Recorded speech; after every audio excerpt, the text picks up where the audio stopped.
Olha, vamos combinar. Dar de cara com o escorpião dentro de casa é uma daquelas experiências que ninguém, mas ninguém mesmo quer ter. É um susto que na hora já levanta uma pergunta quase desesperadora. Afinal, o que é que está atraindo esses visitantes tão indesejados para o nosso espaço, para o nosso lugar seguro? A gente logo pensa em veneno, em armadilhas, mas a verdade é que a resposta para isso é bem mais simples do que parece. É isso mesmo. O convite para o escorpião entrar, ele pode estar sendo feito todos os dias, sem que a gente nem se dê conta, bem ali, debaixo do nosso nariz. Para a gente vencer essa batalha, a gente precisa de um plano claro. Então, vamos lá. Primeiro, entender o que o escorpião come. Depois, aprender a fortificar a casa com a tática dos 4 As. E, claro, selar todas as entradas. A gente também vai separar mitos de verdades e, no fim, sair daqui com um plano de ação definitivo. Ok, para começar, a gente precisa pensar como um escorpião. Eles não entram na nossa casa por acidente, sabe? Eles estão simplesmente seguindo o instinto mais básico de todos, procurar comida. E aqui está o pulo do gato. O prato principal no cardápio do escorpião que vive na cidade é a barata. A lógica é super direta. Onde tem barata, tem comida. E claro, onde tem comida, o escorpião uma hora ou outra vai aparecer. Ou seja, controlar escorpião é, antes de mais nada, controlar barata. Ponto. Então, a pergunta muda um pouco, né? O que é que atrai as baratas? A resposta está toda aí. Lixo acumulado, umidade de vazamento, frestas, entulho. Cada um desses itens é um verdadeiro convite aberto, um banquete que, por consequência, vai atrair o predador delas. Certo. Agora que a gente já entendeu o porquê, vamos para o como. Existe um método super eficaz e o melhor, fácil de lembrar, para tornar qualquer ambiente completamente indesejável para os escorpiões. É a famosa técnica dos 4 As.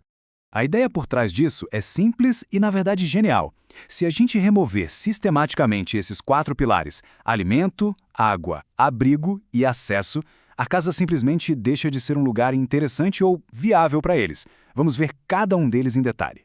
O primeiro A é de alimento. É óbvio, sem o buffet de baratas, o principal atrativo já era. Isso significa higiene rigorosa. Comida sempre bem guardada, lixo trancado a 7 chaves e uma atenção especial com pias e caixas de gordura, que são verdadeiros criadores de insetos.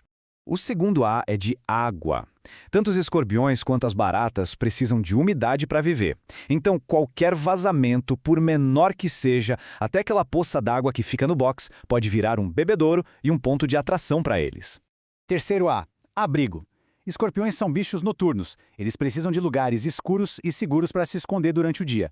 Entulho, folha seca, caixa de papelão, tudo isso vira um hotel 5 estrelas para eles. E dentro de casa uma dica de ouro: afastar os móveis da parede dificulta que eles subam. E claro, a regra de sempre checar sapatos e roupas antes de usar é uma medida de segurança pessoal que não dá para pular. E aí a gente chega no quarto e talvez no mais crucial de todos os As, o acesso.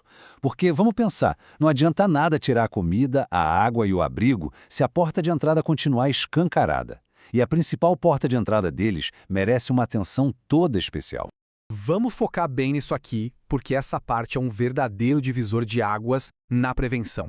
Se fosse para escolher uma única coisa para fazer, seria esta: bloquear fisicamente a entrada deles. Principalmente, mas principalmente mesmo, pelos ralos. E isso, gente, não é achismo não. É dado.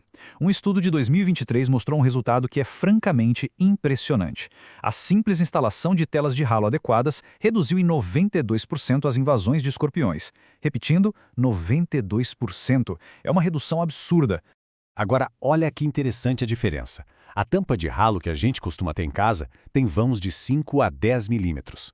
Sabe o truque? Um escorpião adulto consegue se espremer e passar por uma fresta de míseros 2,8 milímetros, ou seja, a tampa comum é uma porta aberta. Já a tela anti-escorpião tem uma malha de menos de 3 milímetros, idealmente 2,5, o que torna a passagem fisicamente impossível até para os filhotes. Bom, com um problema tão sério, é super natural que apareçam um monte de crenças populares. Só que nem tudo que se fala por aí ajuda de verdade. Vamos agora separar o que funciona do que é só mito. Vamos começar com um mito bem famoso, o das plantas repelentes. A fala do especialista do Instituto Butantan, que é uma das maiores autoridades no assunto, é super direta e clara. Não existe nenhuma prova científica de que alguma planta seja capaz de afastar escorpiões. E é aqui que a gente vê o perigo do mito. Além de simplesmente não funcionar, O acúmulo de plantas perto de casa pode, na verdade, piorar a situação.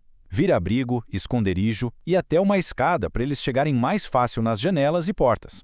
E os predadores naturais, eles ajudam? Ajudam sim. Gambás, corujas, sapos são ótimos caçadores noturnos. E as galinhas? Elas também comem escorpiões, mas tem um porém. Galinhas são ativas de dia, escorpiões de noite. Os caminhos deles quase não se cruzam, então apesar de serem aliados, eles sozinhos não resolvem. Não dá para substituir as medidas dos 4 As. Ufa, bastante informação, né? Vamos então resumir tudo isso num plano de ação bem direto ao ponto, com as coisas mais importantes que a gente precisa ter em mente.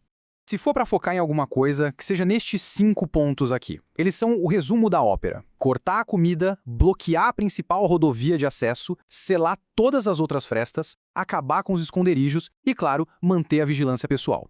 É a receita do bolo para ter tranquilidade. E claro, a gente sempre fala em prevenção, mas é fundamental saber o que fazer no pior cenário. Se acontecer uma picada, a orientação é uma só. Nada de torniquete, nada de receita caseira. É lavar com água e sabão e correr para o hospital o mais rápido possível. As primeiras 3 horas são críticas. Esse gráfico aqui deixa tudo ainda mais claro. Dá uma olhada. Metade, 50%, de todas as entradas de escorpiões acontecem por ralos e canos. Ou seja, se a gente resolver só esse ponto, a gente já ganhou metade da guerra. O resto do esforço vai para vedar as frestas, os vãos das portas e outras aberturas. E para a gente terminar, fica uma provocação. A gente pensa nas portas de casa como aquelas que têm maçaneta, certo? Mas e na perspectiva de um escorpião? Para ele, um ralo aberto, uma rachadura na parede, o vão debaixo da porta, tudo isso é uma porta. E uma porta escancarada. A pergunta final é: quantas dessas portas a gente, sem perceber, deixou abertas em casa?